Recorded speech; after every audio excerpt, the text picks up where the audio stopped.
bull giraffe is about 18 feet tall. In order to get blood up that long skinny neck against gravity, the bull giraffe has to have a powerful pump, and that's his heart. And the heart of a bull giraffe can be as much as 2.5 feet long. Big, powerful pump. Now, as he's going along here, living his life, everything's just fine, but all of a sudden, this 18-foot tall creature decides, I need a drink of water. So he bends his head down to get a drink of water. Now we have a problem. Because now this powerful pump, instead of pumping against gravity, is pumping with gravity. And so the heart gives a mighty squeeze, and the blood shoots down his neck, hits his brain, and bursts his brain. And so now he just blew his brains out, okay? So he's dying, and he must be thinking to himself, I need to evolve something here to take care of my problem. When I get a drink of water, I blow my brains out. Of course, we know dead creatures don't evolve. But he doesn't blow his brains out, because as he bends his head down, there are like little spigots in his artery that goes up the neck, little valves, and they close. But the last pump is beyond the last valve. And so it's enough to burst the little arterioles in his brain, but it doesn't go into his brain. The last pump kind of goes whoop underneath the brain into like a sponge. And this sponge just gently expands, and he hasn't blown his brains out, and he gets his drink of water, and now he sees a zebra kind of running up from this side, and he just ignores it. But he sees a lion coming up from this side. Oh, the lion wants to eat me, I gotta get out of here. Now, how does he know the difference, by the way? Evolutionists can't explain that to us, but the fact is, here comes this lion, he's going to eat the giraffe, and so the giraffe jumps up, he runs about 5 steps, passes out. Not enough oxygen to his brain. While he's there, passed out, the lion is eating him. He must be thinking, I need to evolve something here. I got this problem. I pass out when I get up too fast. But he doesn't, of course. Well, why? Well, because God made him so that when he begins to bring his head up, the little spigots, the little valves in the artery opened. The sponge under the brain gently squeezes that last little pump of oxygenated blood up into his brain. There are little valves in the vein that goes down the neck. They close. And by the time he's up and running, everything is fine, his blood pressure is fine, and he does just fine. Well, how would that evolve? He needs all of those parts, all there, all at the same time, all at once, or he's dead. And so I think the giraffe is another example of a designer. He needed a designer to design him just like he is. The tallest giraffe known was named George. He resided at the Chester Zoo in England. George was 20 feet tall to the tips of his horns, which are actually called ossicones. Here's another interesting giraffe fact. Giraffes have no vocal cords. Now here's a bird you'll see around your house, but after taking a closer look at it, you might find it unbelievable. The woodpecker is a very special little bird. The beak of a woodpecker is like industrial strength. It is stronger than other birds' beaks. He has special feet. Most birds have 3 toes out the front, 1 toe out the back. Woodpecker has 2 toes out the front, 2 toes out the back, and that's so he can climb around on a tree trunk, a vertical tree trunk, right side up, upside down, sideways. He can crawl any way he wants to. He has special tail feathers. His tail feathers are different than other birds' tail feathers.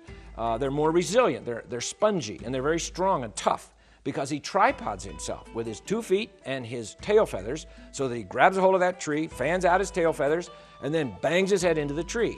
Now, you would think that a woodpecker would go home every night and say to Mrs. Woodpecker, oh, I got this headache, I was banging my head on a tree all day. But he doesn't. Why? Well, because God made him with special equipment. For instance, between his beak and his skull, there's a piece of cartilage. It acts as a shock absorber. His skull is the thickest bone per body weight of any creature. As a matter of fact, brain surgeons study the brains of woodpeckers, how they're hooked in there and everything, to help them with like trauma people in accidents, that they need to put their brains back in there. And so they study woodpeckers. The woodpecker, with his strong skull and his shock absorber and his strong beak and his tail feathers and his feet, he's all ready to go except for one thing. Once he drills his hole, he's got to get that bug out of the tree because that's lunch. All right, well, how's he going to do that? Well, most birds, their tongue goes right to the tip of the beak.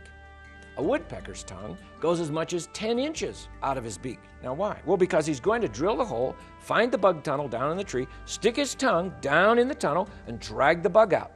Now you would have to say, could I stick my tongue down a hole in a tree and drag a bug out? Of course not. Well, how does the woodpecker do that?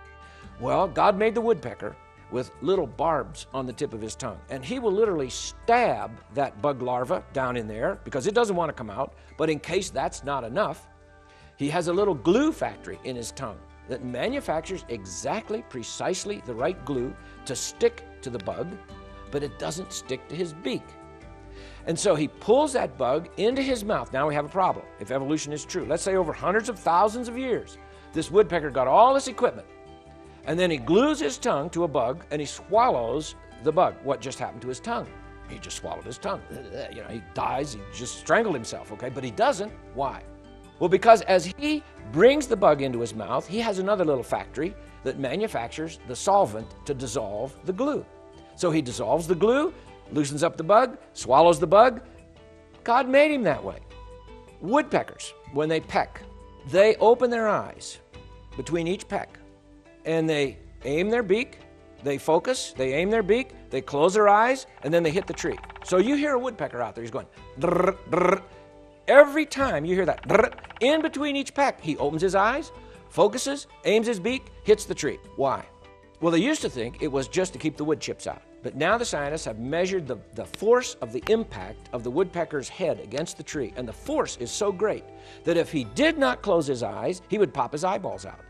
So I would say, have you ever seen a blind woodpecker? No, they never miss. They never miss, okay? Now, one special woodpecker, the European green woodpecker. I think he's unique in all the animal kingdom. I don't know for sure, but I think he might be. His tongue is different than any other tongue, as far as I know. Our tongue starts in the back of our throat, comes up and out the front. His tongue starts in the back of his throat, goes down the throat, comes out the back of his neck, up over the top of his head. It's under the skin, comes out a little hole between his eyes, goes in one of his nostrils, and then comes out of his beak. And you would have to say, now how does that evolve? I've asked evolutionists that question. I've said, now you tell me, how and where did that tongue come from? They don't have a clue. They can't tell me. I'm saying, well, you're telling me that this bird evolved from some other creature, but there's no other creature that we know of with a tongue like that. How did that happen? They don't have any idea. So what could I say as a creationist? I would say God made that little woodpecker, and I think he made that woodpecker to challenge the evolutionary community, because as they study that little bird, they know there is no way this little thing could evolve. But it goes right back to that Romans 1 passage, that as men study the creation, it says they study what God has made. Because they are unrighteous, they will suppress evidence. They will hold back evidence.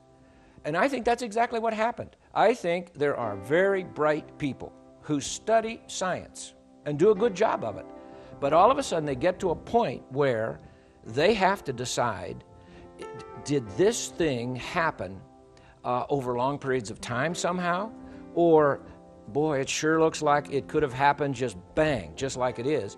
And then if they discover, hey, I have no way of describing this thing in terms of evolutionary science, they're faced with the other option, which is maybe a designer and a creator, and they say, I don't want to go that way, okay? So they suppress that evidence.